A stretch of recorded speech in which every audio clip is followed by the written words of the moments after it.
kuzashyiramo akantu bakanayoberwa sha. Izi mbyino n'iz'imihanda niko gusa bavuga, bahishiwe byinshi kandi twerekwa na byinshi. Ubuzima bwacu ntabwo buhagarariye aha, niyo twapfa tuzakomeza bujya no kuvuga. Mwebwe nimuzibe nta ruvugiro munafite, sinzi nimba mwimagine impamvu twe dukora ibi. Inyandiko z'abandi zikomeza no kuvugwa, natwe twinjira muri biti barumva disi. Abafana bagenda biyongera twe tubibona, tumanika amaboko bakagendana natwe. Ibyo dukora bigenda byibasira hirya, n'inyandiko zikomeza kwiyongera turavuga. Ubundi twomora imitima y'abasaniga, twekomeje kwerekana twebwe ibyo dushoboye, ntabwo twasubiye inyuma ndetse mw'uyu mukino. Ibyo tuvuga bakabifata nk'iby'ingegera, ubundi ubuzima ugatuzana. Ibyo dukora bikomeza no kwamamara, natwe turakora twereka isi icyo dushoboye.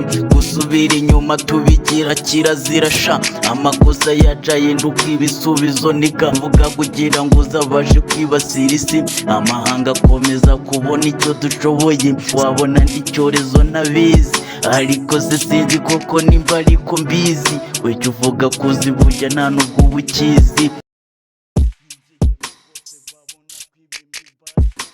Sinzi nimba ubona ibyo mvuga ari zo z'umwana.